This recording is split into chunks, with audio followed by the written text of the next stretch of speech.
you have to decide at some point in your life whether you're going to be a person who talks about shit or a person who does shit. And either one is okay to choose, but you just have to embrace whichever one you're going to be and just know the ramifications of that. And it was in that moment that I decided I want to be a person who did stuff, that whatever cost, like whatever I had to do it, and I might fail at it, and that's okay, but I gotta try, and I gotta put the effort forward. And that was really the moment. And so I never really looked at the plan necessarily. It was always just knocking down the next day, like whatever the next day had, like I'm just going to do that the best I could that day. And it wasn't like a timeline. It wasn't anything like that. It was just more of, these are the things I feel like I need to do, and I'm just going to continue to go after it each day and make the best decision I can.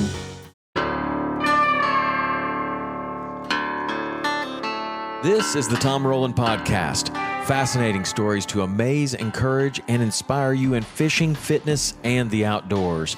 And we're brought to you by Black Rifle Coffee. I started this podcast as a way to connect with my friends, people that I admire and respect, and you. It has been a learning journey that's made me a better person, a better fisherman, a better father, and a better athlete. I'm so happy that you're on this journey with me, and I'd love to hear from you with show suggestions, guest suggestions, or questions.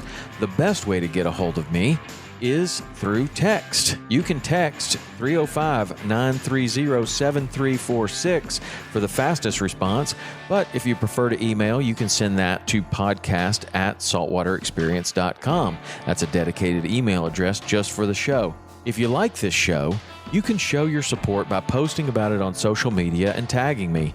Text the link to a couple of friends that may also enjoy it, and subscribe and leave a 5-star review if you feel like I've earned it. The website is tomrowlandpodcast.com, and that is where everything lives. All past shows, you can go and listen to any show. You can look up all the different shows that we've done, both the How To Tuesdays, the full links, and the physical Fridays. They all live on tomrowlandpodcast.com. And the social media is Tom_Rowland, ROWLAND, on Instagram, or you can go to our big account, Saltwater_Experience. I hope to hear from you soon. So now let's get on to today's show. I'm Clint Campbell from the Truth from the Stand podcast, and this is the Tom Rowland Podcast. Clint Campbell from Truth from the Stand podcast, man. I appreciate you being here. Thanks for having me on, man. I appreciate the invite, and look forward to spending some time with you guys, just chomping it up here right before Christmas. You got me after a good weekend being with the family, so I've been full of libations and bad food. So there you go. Well, that is going around this time of the year. That's what everyone is battling with, the way to keep it all together during the holidays. But we also have my son Turner here. He's going to join us. Turner's the one that introduced you and I together. And man, you got an awesome podcast, Truth from the Stand podcast. Turner tells me it's the #1 podcast on Waypoint. Congratulations on that. And you have just developed an awesome community, and you're super passionate about mostly whitetail hunting, but you talk about all kinds of things on your podcast. How did you get this started?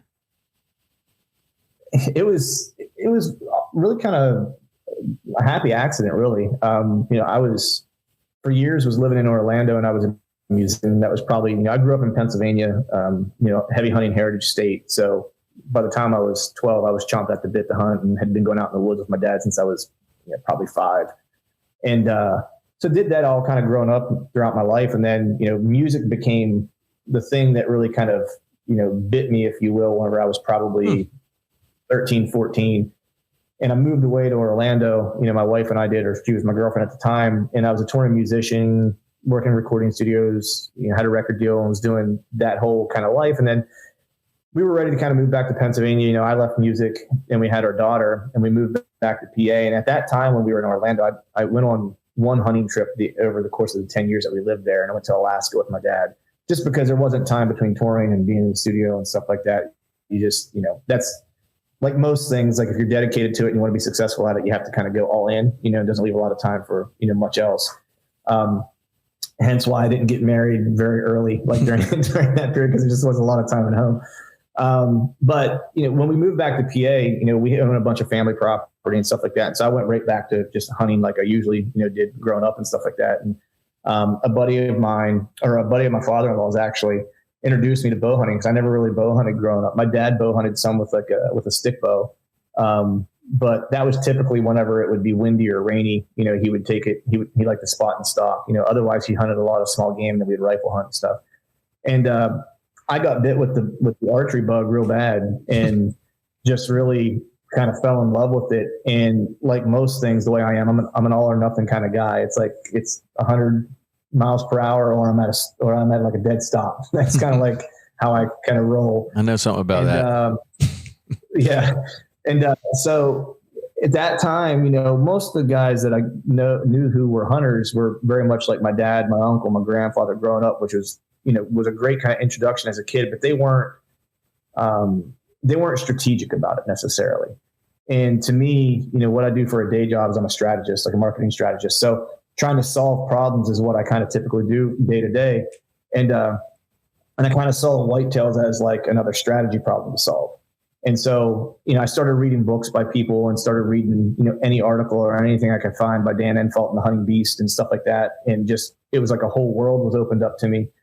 And I was like, you know what if I start a podcast, I could get guys to come on and talk to me about bow hunting. And I could pick their brain because I could promote whatever they're hawking. Mm-hmm. That was really as far as I took it. I was like, and if I can get like 10 or 15 of these guys to spend like an hour or an hour and a half with me telling me their secrets in the interest of like, growing their social platform or selling an extra couple DVDs or an extra book or whatever, then I get to learn something, maybe start to create a small network where I can kind of call on guys when I have questions about things. And that was really kind of how it started. It was really to answer my own stupid questions. And then as time went, I kind of realized that all the stupid questions I had were all the same stupid questions that people have that were listening. And either one, didn't have someone to talk to because it didn't have a resource like that nearby them. Like I didn't, as I was kind of getting into bow hunting, or they were too shy or didn't want to ask the dumb question. They didn't want to seem like they didn't know what they were doing. And I'm always of the mind, there is no dumb question, only a stupid person that didn't ask the question, And so I was like, well, let me be their their guinea pig, and that was really kind of how it started. I didn't know. I was at that point, I thought I would have been surprised if it had lasted 6 months. And that was really all the longer I thought it would last. And, here I am 7 years later, still doing it, still loving hunting. Have met a super, diverse group of guys. I became a better hunter because of it, and have created like the best lifelong friends, a guy could ask for. Man, that's awesome. It's very intimidating for someone to walk into a fly shop, a bow shop, that type of environment where you're surrounded by all these people that know what they're doing, or at least it appears that they do.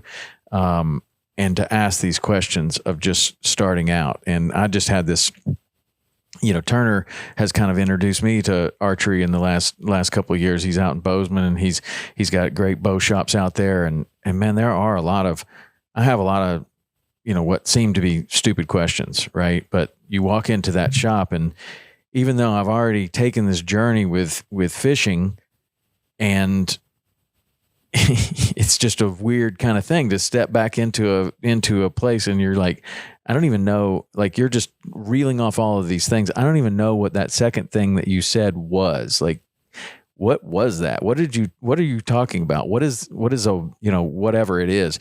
And it just is this weird thing. And so people need that. And it's no wonder that you got such a following from that. Like, there is no stupid question. And that, I like the format of your show and just the way that you're answering those questions, and it's really good. So the podcast, why did you think did you think about anything else, like a podcast, a YouTube channel? There's a lot of different ways that you could have undergone this journey. And if you did it 7 years ago, you were really jumping into it on the early side, which is awesome. But it was the podcast, the long form conversation. Was that of interest to you? Yeah, there was a couple things. So it originally, I would say probably almost, I think it might have been close to 8 years ago, because almost a year prior to that, I started the blog first and I was writing. And the thing was that I'm just not a great writer, and it takes me a long time to write, to get my thoughts together, because anything I write about, I like to be really educated on. And so I don't want to mislead somebody. I don't want to misrepresent something. And so I would spend a lot of time reading myself, in researching and to understand an aspect or a strategy or a tactic or whatever it was. And some of it was very early on, I was focusing a lot of my effort around habitat management, because we own, a couple hundred acres back home. And so I was managing like the farm and trying to implement food plots and do some, timber stand improvement and stuff like that. And that was a lot of what I was kind of writing about. And what I realized was like, I just couldn't turn out enough information to really feel like that it was worth my while. And I just was like, you know what? I have a background in audio because I've worked in recording studios for a long time, and I've been on stages in front of thousands of people. So I don't have a problem being on a microphone. I was like, maybe a podcast is a better approach for me. And I can do it weekly. It's something I can kind of, and I can pivot kind of quickly.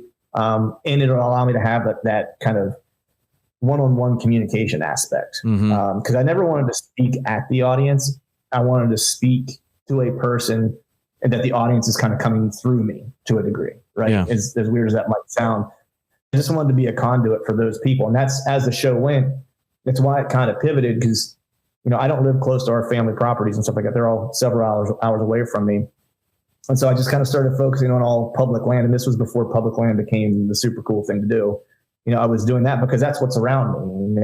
Unless I want to travel 3 to 4 hours to go back home. And then it really limits my hunting opportunities, because then it's just really, Saturdays here in PA, because you can't hunt Sundays, know? And so you're driving 4 hours on a Friday after work to hunt for a couple hours on a Saturday, And I wanted more hunting time, so I just started focusing on the public land around me. And I was like, you know what? This show really should be about the normal everyday guy that doesn't own a back 40, because it's getting harder and harder for people to own land, and not just own a house or whatever, but just own enough that's huntable. And that might be a better use of my time. Yeah. And so that's really kind of what I started focusing on. And as soon as I started focusing on that, like the podcast just kind of took off. And I did like a very early YouTube video. It was actually like probably pre any of the big YouTube channels that are out there now. It was a public land video that I did. And it was like way before the public land, channels have kind of popped up. Yeah. But I just not skilled in video. And so that was a path of heavy resistance for me. So that's why the audio thing was really kind of what was born. Now, what about your music? What kind of music were you playing, and how did you become a touring musician? You said 13. Like what was it about age 13 that really changed your path in music? I don't know. I mean, I'm of the age where, music really changed whenever I was growing up. That was when, I can remember when Nirvana knocked Michael Jackson out of the spot on the Billboard charts, which was the first time a rock band had held the number one spot and for forever. You know what I mean? So it was during that era where there was clearly a paradigm shift in how people were thinking about music and what music was. And it kind of moved away from the 80s electronic stuff and got more influenced by all the records I grew up listening to. It's like my parents, like my mom is a big Led Zeppelin fan, and my dad is a big Pink Floyd fan, and Lynyrd Skynyrd fan. So I had all this like classic rock in my background growing up. And so that's what I really liked. So whenever that kind of paradigm shift happened, I could hear all the stuff I grew up listening to in those bands. And that was the thing that kind of captivated me. And it was also this kind of sense of same thing I look for in hunting is adventure. It was new. It sounded like it was like controlled chaos all the time, and like it could just completely disintegrate at any moment. Right. Yeah. And that's kind of what I like about bow hunting, because as good as you might be at it, as soon as you think you got a hold of it, man, those whitetails will do something you just totally don't expect, or the elk will do something you totally don't expect, or the weather will do something you totally don't expect, or the wind will do something you totally don't expect. Right. And so it's constantly kind of living in that chaos and being comfortable in that chaos. That was really what kind of piqued my interest in it. And no one in my family is musical. So it was just, I taught myself how to play. What were you playing? A lot of bad guitar is what I started off playing. And then by the end of it, it's like a kind of guitar player, but I could fumble around on most anything you put in front of me by the time I kind of was, in the studio and stuff like that. And so it was a lot of just rock music for the most part. I think the last band I built and was in, some of the guys that was in the band were from the band Ministry. One of the guys was from the 9 Inch Nails. He was a previous touring guitar player for 9 Inch Nails. Wow. and stuff like that. So it was, we did our record with this guy who did worked with the guys from the Stone Temple Pilots and Army of Anyone, and did a bunch of Filter records and, Dang, stuff man. like that. So it was kind of that whole crew that we were plugged into, and went to LA and made a record. And, I had the whole experience. I just didn't get the bag of money that some get. Yeah. Well, I mean, that's awesome though. I mean, you were really playing at the highest level really that there is. I mean, those are amazing bands, and it's amazing. That's awesome. It's funny because, yes, we got to do a lot of cool stuff. I think the biggest show we played was probably like 5,000 people. We did some dates with this band called Avenged Sevenfold in Coheed and Cambria, and this would have been like in the early mid 2000s, which were arena bands at that time. But it's funny because we were a good band, but I always say there's a difference. Like anyone that plays sports, when you see someone who is, let's just say a AAA pitcher, right? And you're watching him throw smoke and throw a curveball, and you're like, oh yeah, that guy's good, And then you go and you watch, Tom Glavine or Greg Maddux throw a curveball in their prime, and it's like, wow, that's not even in this. They're in a different stratosphere. Yeah. Even though they're both kind of professional, there's a clear distinction between the two, right? Mm-hmm. I had that experience because I left that band that I had built. And when we got back from LA, I was starting to feel like I wanted to go in a different direction. And I was really starting to question whether or not music is what I wanted to do long-term. So I was, I had been married now at that point. My wife and I wanted to have a family. And so I was kind of questioning whether or not that was my long-term kind of future. And so I left and was just doing some soul searching. And then there's a band called Shinedown, which is a very popular band. They sold millions of records. They're from Florida, and, I knew their A&R guy. I was friends with him, and we had done some shows with them and stuff like that. And their guitar player had gotten arrested, and they needed a guitar player for the Sound of Madness tour. I think the Sound of Madness record was coming out. And so their A&R guy's name's Steve, great guy, lives in Tennessee now. And calls me. He's like, hey, you been doing any playing? And I'm like, a little bit here and there. What's going on? And he was like, Shinedown needs a guitar player. You want to come out and jam? And so I was like, sure. They had a rehearsal. It's not far from my house. So I drove over and rehearsed with them. And that's like whenever you're a rookie, you're a good rookie, from a SEC school. And then you walk into the former Super Bowl champions practice facility for a week. And you're like, holy shit, this is just different. You know what I mean? That was what it was. That was what it was like, because their singer sounded like the record, even in rehearsal. They didn't miss a note, ever. And it was just a different level. But that's what you get when you play 300 nights a week for 7 years. And so you played that whole tour with them? No, actually, it was. I went in and played with them for a handful of days. And then they had another guy, last name was Perry, who was in a band called Silvertide, I think. It was kind of between he and I, and he was, I think it's Nick Perry was his name.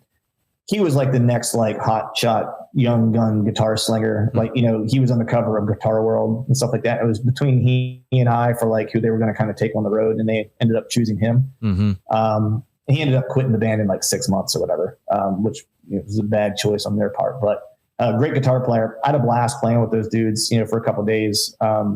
It was a small world because they knew my drummer. It was just it's a very small world. Once you get into that group of people, everyone kind of knows everybody. Mm-hmm. Very similar to hunting. Yeah. Right. It's they're, or fishing, I would suspect. Right. Yeah. It's once you kind of get in, everyone kind of knows everyone to some degree. And there's not more than 2 or 3 degrees of separation from each other.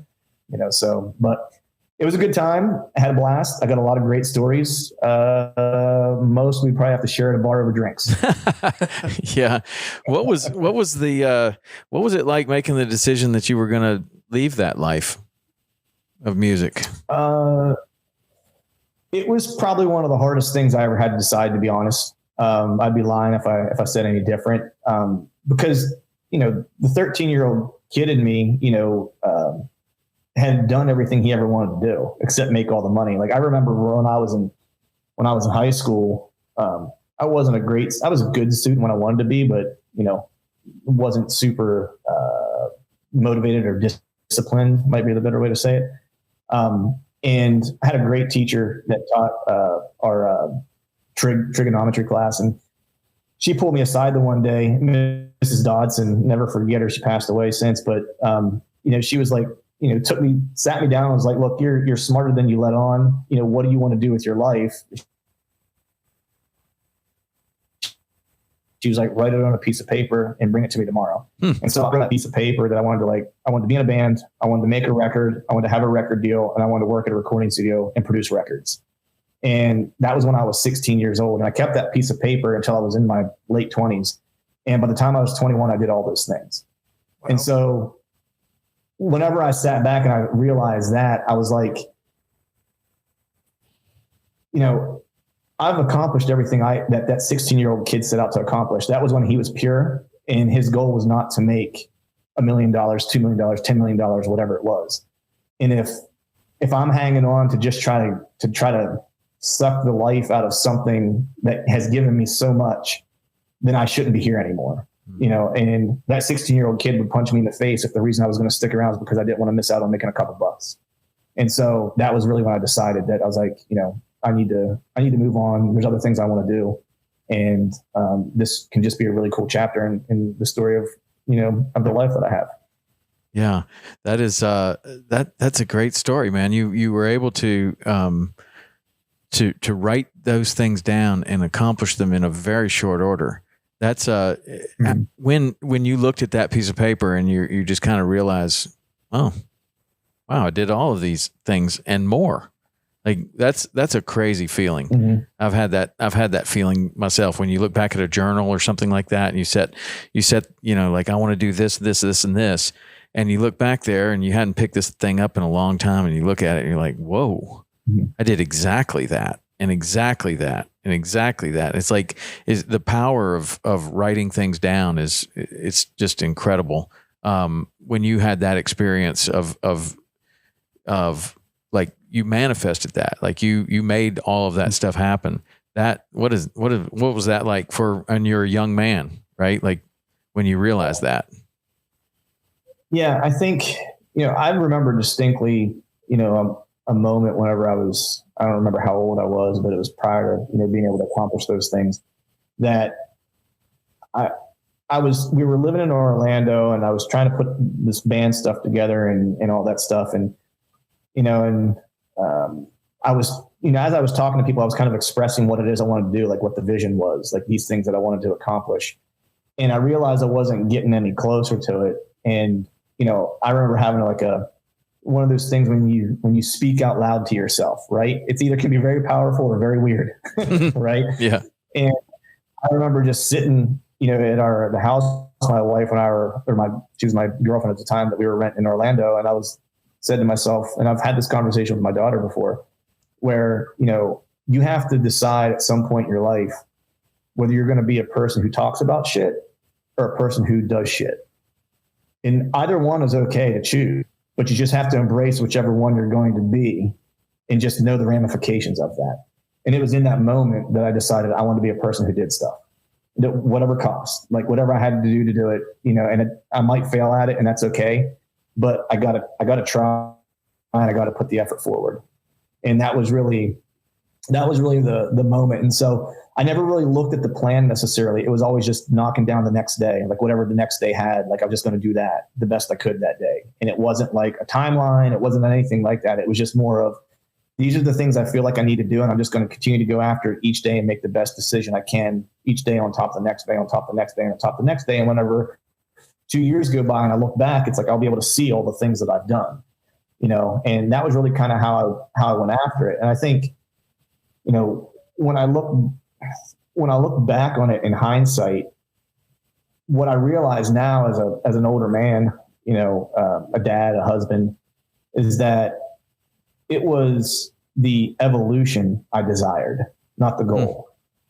And that has become something more powerful for me as I've gotten in my 30s and now my 40s, that I constantly seek things that that helped me evolve and art evolutions, and that there was never any true mastery of.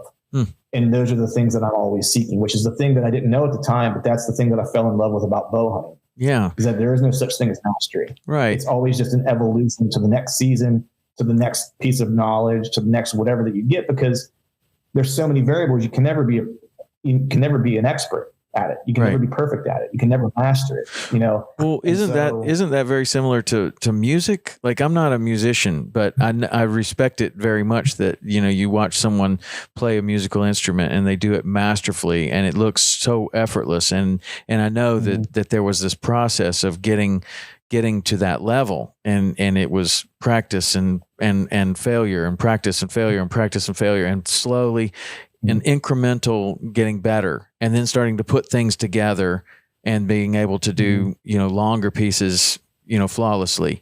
And then one of the things that I had written down here to ask you was, how that compared to your journey in bow hunting. Like you're going up there and you're kind of leaving this music life behind, and you're picking up this bow, which is an instrument in itself. And if you what similarities you notice between learning how to bow hunt or even shoot the bow and playing the guitar. Because once you learn how to do one thing really well, I feel like you can apply that to anything, right? Yeah, I think the biggest thing, there's two things for me that music always kind of, the way it connected to bow hunting. One was the rush that you get when you're on stage in front of 5,000 people is not very different from the one you get when you see the shooter buck that you've been trying to kill for 3 months come walking by your stand.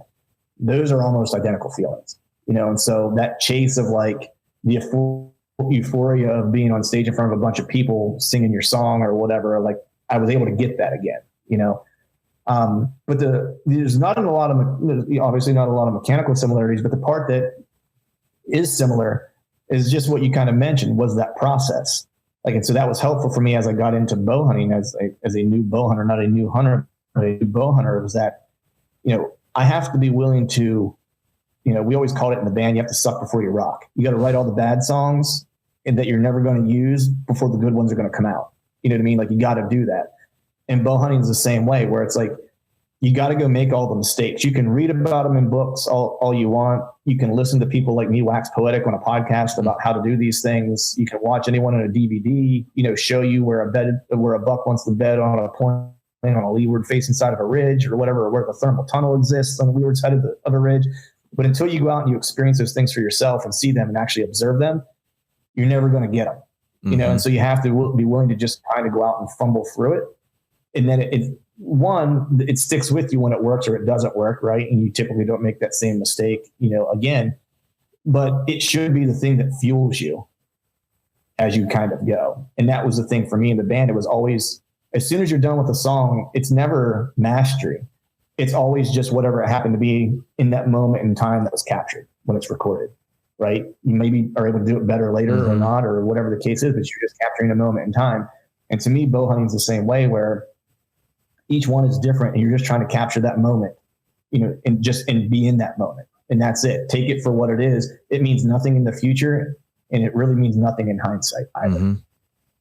So to me, that was the biggest thing for me, how they kind of connected. And it was that kind of approach that I took to music, has helped me just in terms of my archery journey, which is, also kind of feeds into like my new jujitsu journey, which is like, it's an evolution kind of approach. Like, there's no true mastery of it. It's just you trying to beat yourself every day. And if you have that approach, you never win or you never lose.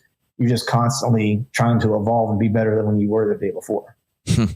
That's interesting. It's the journeys, and all of those journeys are very similar. The music, I don't know much about that, but the the hunting and the archery and then the jiu-jitsu, those all are things. I mean, you could even take the golf swing, Olympic lifting. You can take all of these other things that truly, the better you get at them, then the more nuanced they get, and the more you have to, like, you're going to improve a tiny bit by doing slight, very, very slight things. How many times do you think, Turner, did I make the comparison that when we were elk hunting in the last 5 years or whatever that we've been elk hunting and trying to figure out the elk, you more so than me. But how many times do you think I compared it to permit fishing?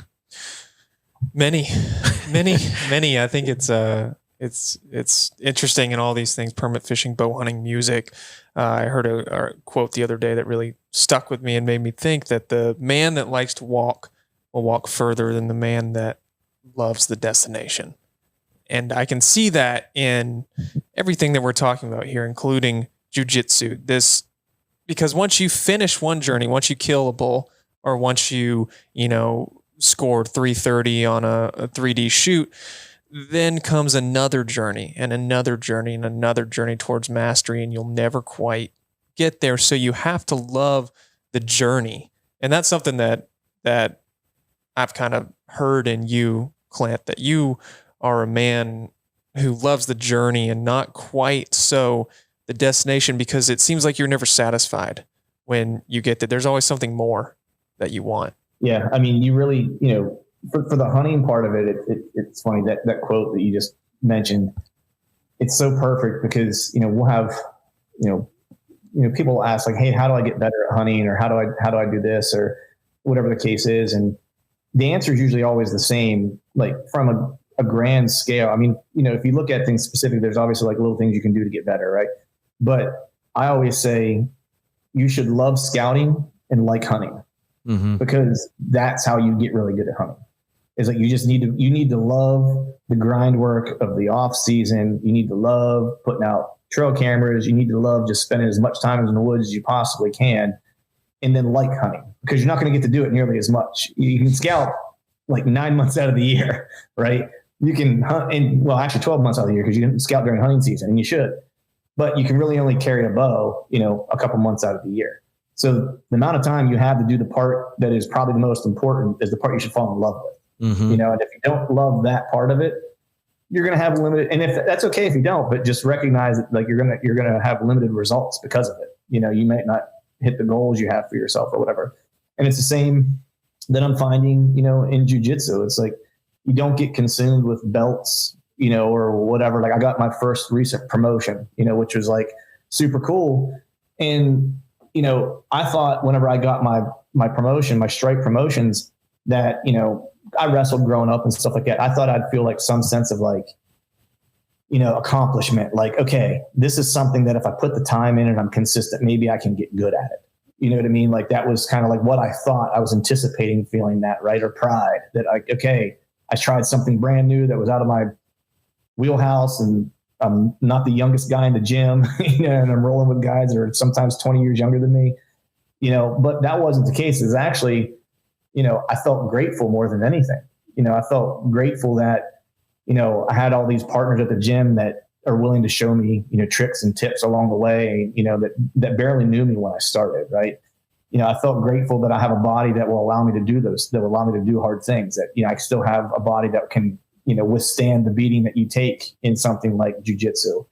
I was grateful for the gym, and our coach having the gym to where I can just go there and suck some days and it's okay. You know what I mean? Like I'm not expected to show up every day and be a world beater. You know what I mean? Like that. And that's all right. And so it was that sense of gratitude that I had. And it really kind of made me think about things, even outside of jiu-jitsu, like hunting and stuff like that, even differently than I did before. I can be really hard on myself about whether I'm filling tags or not or whatever. And then I just kind of came to the realization that, I should just be grateful that I get these opportunities to do this stuff. Like, and if I continue to do what I'm doing, like the tag, filling tags will happen, but I shouldn't lose sight of, why I like doing it, and the challenges that it presents me to try to overcome, and just to be a better version of me each day going forward. And so I try to look at things through that lens, just kind of in general, like embrace the journey and the hard part of it. Not so much the end goal, because that moment is fleeting. It's going to happen and it's going to leave, And so if you don't enjoy that part that's a lot longer, you're setting yourself up for a lot of disappointment. How is that message that, you so eloquently just relayed there? How is that kind of accepted by new listeners, younger listeners? Because it seems like that's kind of the opposite of I mean, it's a great message, and I wholeheartedly agree with it and understand it. But today, in the Instagram, TikTok world, everything's about, whack 'em and stack 'em, and this is the deer I just killed. And how have you seen challenges kind of getting people to understand that message, or do you continue to reinforce that message, or is that something that people that like hard things like hunting just kind of gravitate to that, like to the process and to that? I don't know if it's just the person or if it's, but you certainly see it with fishing and hunting, that people certainly want the Instagram photo. And a lot of times they want to kill the deer just for that photo. And then it's, it's like, man, you just missed the whole deal. I'm glad you're out here. I'm glad you're a hunter, but there's a lot more to it than just the trophy shot. And the same with fishing, and the same with so many things. But what is that like in your experience with your audience? Yeah, I would say there's always going to be the group that wants the instant gratification. You're never going to get rid of that necessarily. But what I can say is that I think I've seen a growing, a groundswell, if you will, or momentum toward that kind of experiential approach to bow hunting overall. Like, I'm seeing a lot more people now travel west to do hunts that they may have not done in years past, whether it's go to Montana, Idaho, whatever, and kind of do that hunt that they always thought was out of reach, and have that experience, knowing that like for me, for example, I've been elk hunting twice in my life. I still love to go. I have a whole hunt plan to go out west for starting next year, every year after that, for different species in different states. I don't know much about elk hunting, but I like to go. You know what I mean? I'll go run around the mountains for a week, 2 weeks and chase them, and one of these days I'll kill one. It's like, so I think more and more people are kind of embracing that because, I think the first time that they do, and I think it's helpful, whether it's my podcast, someone else's, or YouTube channels or whatever, watching people like them do things like that. Mm-hmm. And it seems like it's a little bit more tangible, right? And if you can't do a Western hunt because maybe the tags are a little bit too expensive, then it becomes a lot of what I do from a whitetail perspective, which is that over-the-counter public land tag somewhere, or that one where you only need 1 or 2 points to draw that the draw tag or whatever, and go to, if you live in, Connecticut, go to Ohio, right, and experience a Midwestern kind of hunt with bigger deer. They're doing more big buck things than you would see in Connecticut or whatever, mm-hmm.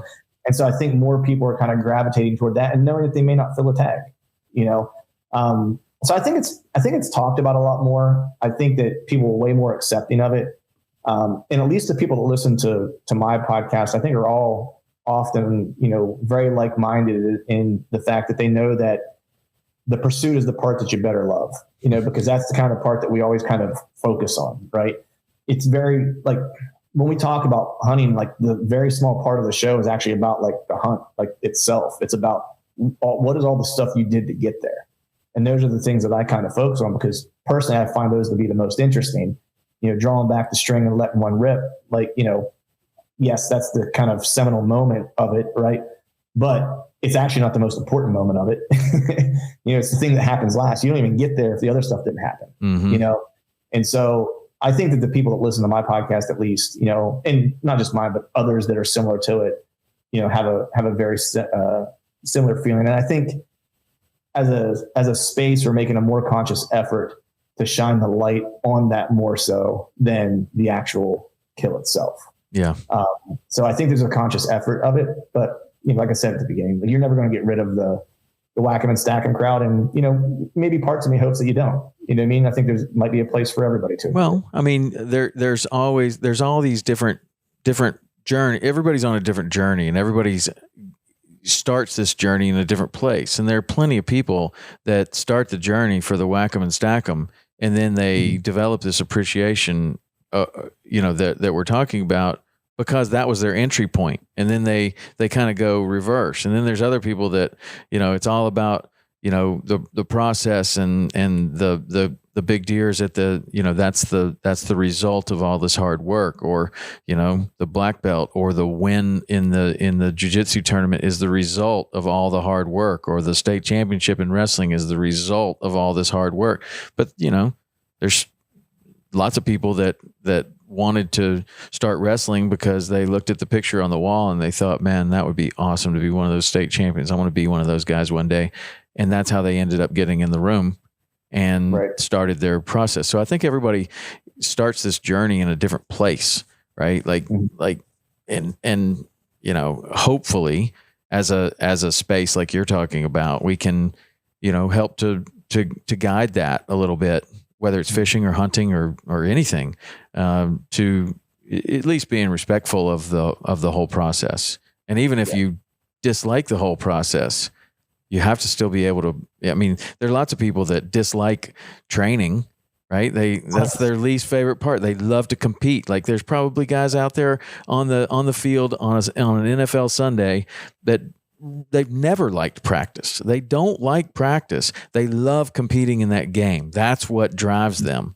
But then there's another guy that loves practice, and then the game is the result of all the practice, right? And either way, which is better? I don't know. They're both out there. Yeah, it's the chicken or the egg, right? It's like, it's funny you bring that up that in that kind of context, because that was always kind of the tension point of our band. I was much more of, you know, I did most of the songwriting, but I was much more of, I loved being in the studio. I loved the creative process, and I liked rehearsing and writing and making. I didn't really care about the performing. Like you could have told me you could be a studio musician, just write and make records and never perform live, and I would have been fine with that, you know. But the rest of my band was always, they were very much like all about the stage, the show, like the expression, right? And so I was always like, no, that's right. Let's go to the studio. Let's write. And let's just create, and then eventually we'll play and whatever. When I put that band together, I want to say it was like we wrote and recorded, like we had been playing together for like a little while, but when we decided like, all right, we're going to get serious and start actually, you know, doing this as like as this group of specific guys, I wouldn't allow us to play a show. It was for like 11 or 12 months. Like we did nothing but write and record like 4 days a week for like almost a year straight before we ever played our first show. And it was because I wanted to like nail down our creative process. Like, what are we going to be? What kind of band are we going to be? And not only that, but I was like, when we do play live, I was like, I want to peel the paint off the wall. Right. I was like, you know what I mean? It's like, I don't want to go out and be kind of sloppy because we're new or whatever. It's like, I want to go out and it look like we've been playing together for 10 years, you know? And we did. And it was like within 3 shows, we had record companies calling us, you know, and that was, you know, and it was by design, you know? So it's like, again, going back to what you mentioned earlier, like I knew where I wanted to go. I just needed to work the process to manifest it. Right. You know what I mean? But it wasn't the end goal. It was just the next logical place that we would end up if we did all those things. Don't you think that, or do you think that, you know, a band that has stood the test of time, maybe the Rolling Stones or some, you know, mega super band has to have both of those elements? Like there has to be like at least people behind the scenes or people that are within the band that are like, man, we are going to put together the greatest performance. Like say Kiss, for example. Like they had to write the songs and they had to, you know, create the songs. But then there's another guy, Gene Simmons. He's like, yeah, but man, we got to make a show. Like this has to be a show. And in order to be like incredible like that, you had to it seems like somewhere along the line there had to be both. There had to be the creative process and the rehearsals and the practice and all of that, and then there had to be, okay, that's one thing and we've created that. Now we're going to create a show and we're going to peel the paint off the walls and the drums are going to flip over and there's going to be pyrotechnics and there's going to be everything, and we are going to rewrite history. Nobody's ever done it like this. Right. Like I find that interesting. It's like a good marriage or a good business relationship where one person is really good at one thing, one person's really good at the other, and separately they're okay. Together they form some kind of super, you know, 1 + 1 is 5, right? Like it's not 2. I was just going to say, like, and you hit it right there at the end, that I always feel like anything that is great or good or however you want to, you know, express that, you know, there's always a sense of tension.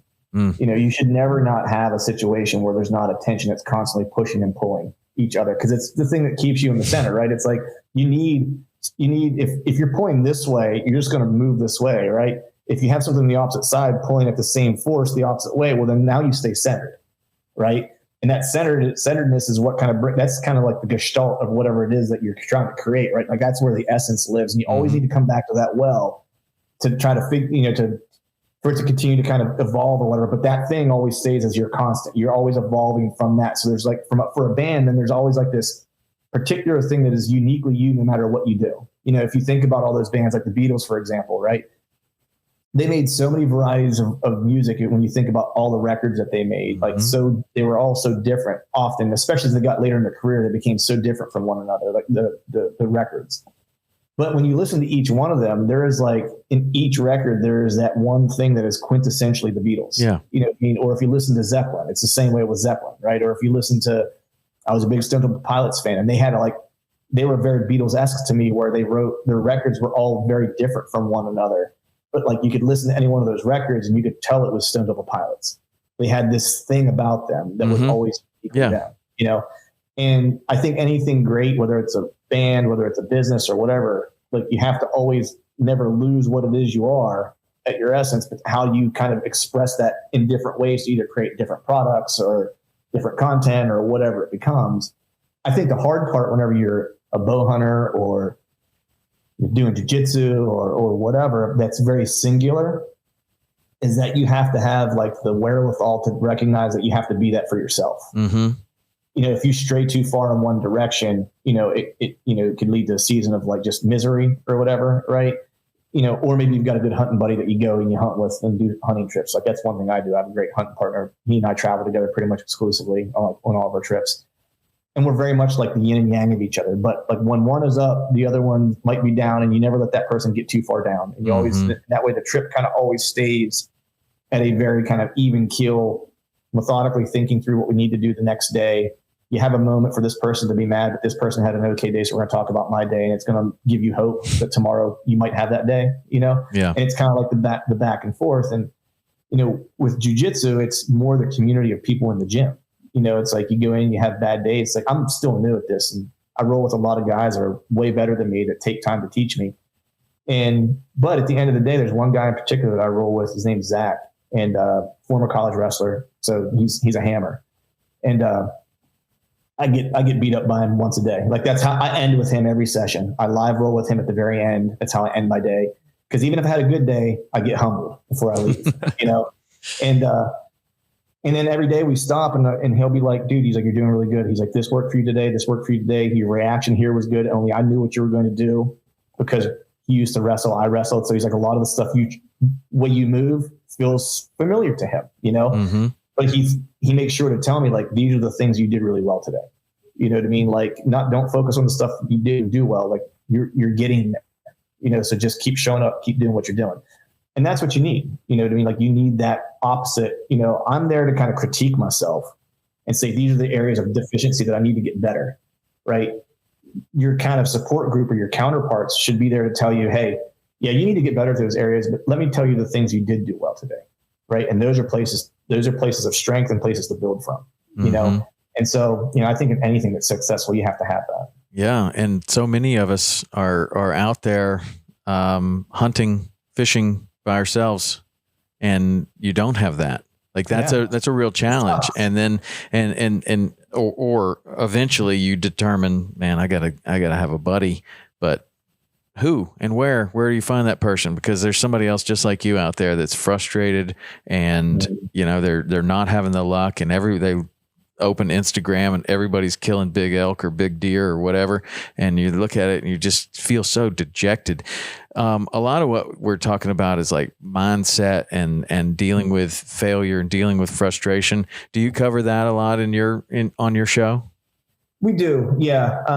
It's usually a lot of times we'll talk about it in the off season, just because that's the time where everyone's kind of, evaluating. When I talk about postseason and what I do postseason, like I go through, it used to be stuff that I'd write down and I would go over, and less now more so now it's more of just like mentally kind of thinking through, I kind of start with like, where were the best opportunities this year? Like, and I try to step back like holistically and just like look at the season from like a like I'm staring at over the top of the world at a very kind of scaled out view, right? 30,000 foot view, and just kind of pick out like what hunts did I have that went well? Why did they go well? Was my access good? Was the access bad? Did I just get lucky? And start to kind of dissect those. And then I'll go back and I'll take a look at, all the trail camera data that I have from the year and kind of catalog all that and go back and see like, were there any missed opportunities? What were the deer doing? What was the weather conditions on those days where I saw a lot of daylight movement or whatever? I try to start to make, connectivity points to kind of help me start my scouting for the next season. Cause I usually don't wait, for me. And then it becomes very much like a mindset thing. Cause it's like, I'm dedicated and disciplined in that, it's like, I don't wait for the season to kind of end. Like now I'm in late season and I'm already going to hunt some places that I don't hunt very often because I'm going to hunt / scout them all during the late season. Mm-hmm. Knowing full well it's going to be a tough hunt because gun season's just been over.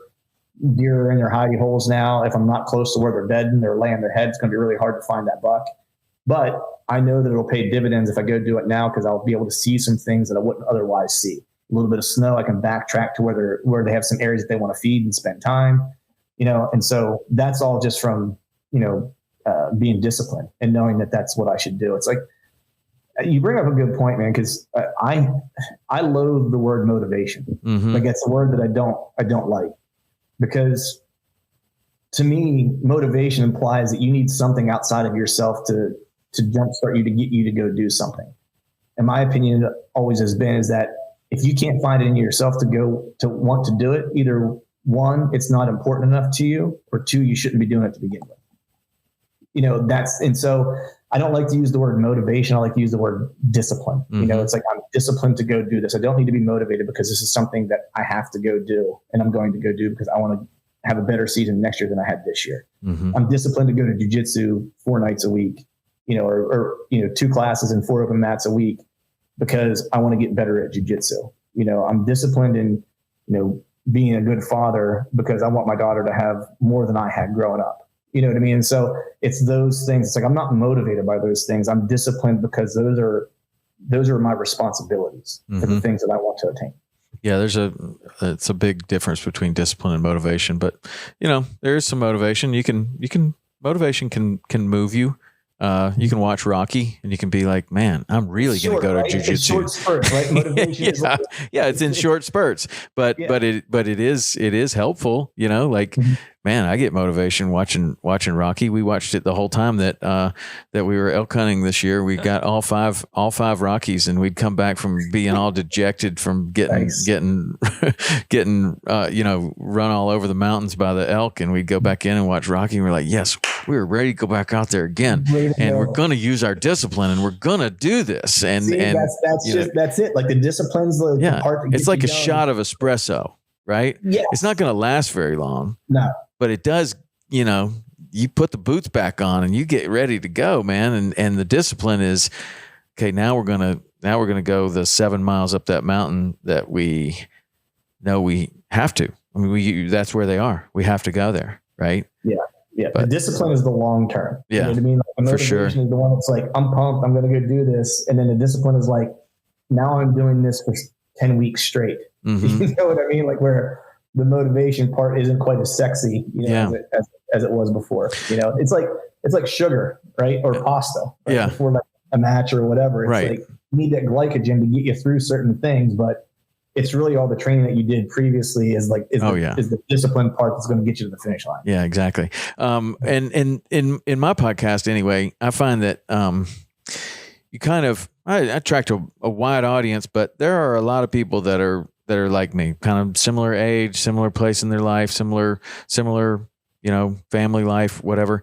And I would imagine that it's the same for your audience. And I wonder, when you're talking about being a good dad and being, being disciplined in all these different endeavors, but there's also the home life, and the deer hunting takes a tremendous amount of time.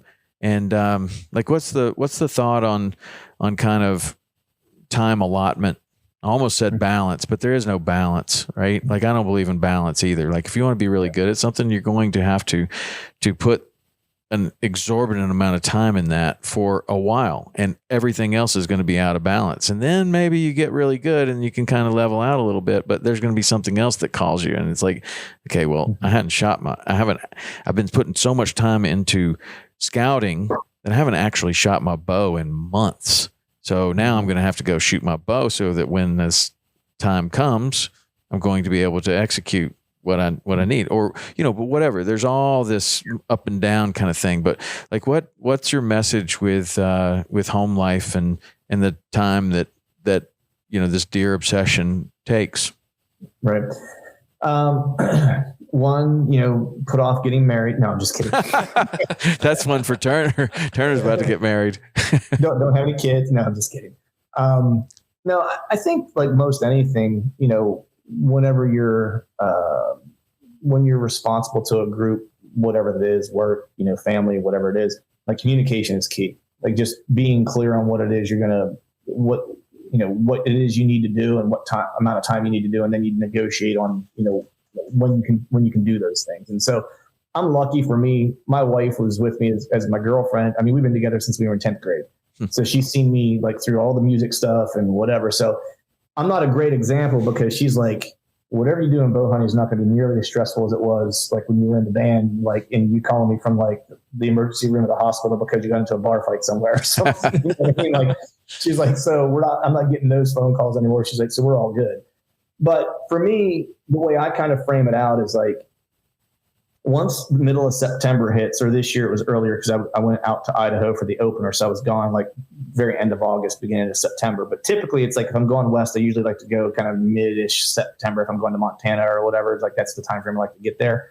So really and then my season here in PA, because it's special regs units where I live, opens in like September 15th or 19th. And so I'm always kind of like, hey, mid-September through basically Thanksgiving, like don't make any plans for me, now with the exception if my daughter has like a recital or something like that, like I'm going to make time and I'm going to be there because you get one chance at that. Right. And it's really more about prioritizing those things. Like, I would never miss something like that for her, regardless of what deer I'm chasing. I don't really care. Like she's number one. And then aside from that, when I basically tell my wife, like anything after that, whatever you want to do, a weekend or whatever, just like let me know. And then I'll fit my scouting and stuff in around it. You know what I mean? All the stuff that I want to do in the off season.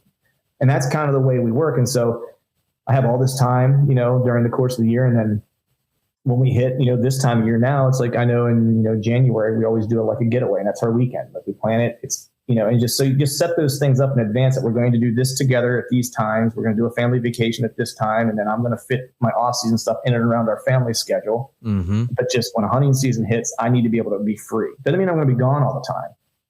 I need the freedom to be able to be gone when I need to be gone, and then I always let her know, like, in advance, she knows, I'm going to probably take a trip west in like September. And then I'm probably going to be gone for 2 weeks in like October or November somewhere in the Midwest chasing whitetails. And outside of that, I'm going to take some day trips to some areas that are close to me or long weekends or whatever. And she just knows that that's kind of what's happening. But this is something we put in place, years ago. So none of it's a surprise. Like, you just don't want it to be a surprise. Yeah. Surprises don't go well. Yeah, those don't go well. I mean, if there's good weather days and I'm like, hey, I'm going to bail for like a weekend because, there's a great weather front coming in, she knows during that time of year, like that's going to happen, so we just don't plan anything big around that time of year. And you just kind of come to an agreement of like, this is our kind of family calendar and we're all going to adhere to it. Yeah. Yeah. What's on the horizon for Truth from the Stand? Do you have any plans for changes or upgrades or anything you're doing this year? Changes, we'll see. This will be the first time I've actually mentioned this. So, it's what we were talking about before we started. We're going to make a small kind of change to the content. Maybe we're going to try some new stuff out for the listeners. It started off as bow hunting, still always going to be, bow hunting as like the cornerstone of what it is. But it's probably going to start to maybe express some things, some different things that are interests of mine beyond bow hunting. It'll probably be more in the off season when things are a little bit slow, in terms of like, the whitetail season wrapping up, their shed hunting and stuff like that. But, try to bring in some things, related to just people doing, as we were talking about earlier, just like to do hard things, right? Because I think, at the heart of it, people who choose to bow hunt with or hunt with a bow, right? Whether it's a compound or, trad bow or whatever the case is, you are choosing to take a harder path, right? There are easier means out there if you would like, right? And so with that, that's kind of like I think the approach I want to kind of take with the show as we kind of continue on, like still the bow hunting, but like, let's talk to people that just do hard things. Cause I think just as you and I were talking about a lot of different things today, there's a lot of stuff you can take from different areas about how people build success or how they build determination or how they build whatever that you can port into bow hunting. Like, it doesn't have to always be bow hunting to learn something about bow hunting from it. And so I think that's the next kind of, approach that I might want to take, is explore some of those topics. Interesting. Well, I'm sure that'll be awesome. You'll have some, we touched on some great subjects right now that you could delve into a lot deeper, but, you got a great thing going. Truth from the Stand. If you haven't listened to it, you should definitely go check it out. And, Turner, you got anything else we should, cover today? I don't think so. Just, excited to have you on, Clint. Excited to have you on Waypoint. Very excited for all the things we have coming up.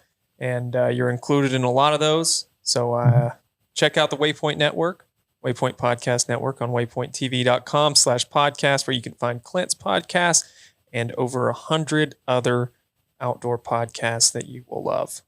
Awesome. Well, wow. What an introduction. I'm sure it will be flooded with people going there and checking it out. Clint, I really do like your podcast, and I really appreciate you coming on here. I wish you all the very best in luck with the podcast, and certainly all your scouting and everything else you're getting ready to do this year. And maybe we'll meet up in person one of these days and do some elk hunting or something. I don't know. We'll do something. That'd be awesome. I'm game, man. I have a travel trailer that I built. We'll travel. Is that right? Nice. Let me know when you're heading to Montana and what you're doing. I'm just out in Bozeman, so we can go chase some mule deer or elk around, or just have some fun. I'm hoping next year is the year I draw Montana. Yeah. We'll see. I'll keep you posted. Yeah, I appreciate keep you posted, man. On the show. Yeah, absolutely. Clint, that's great. That's his podcast is called Truth from the Stand. You can find it on Waypoint, and it's definitely worth a listen if you are into whitetail or interesting things like jiu-jitsu and mindset also. That's it for this week. We'll be back next week with another awesome guest like Clint, and thanks for listening. We will see you then. All right, out.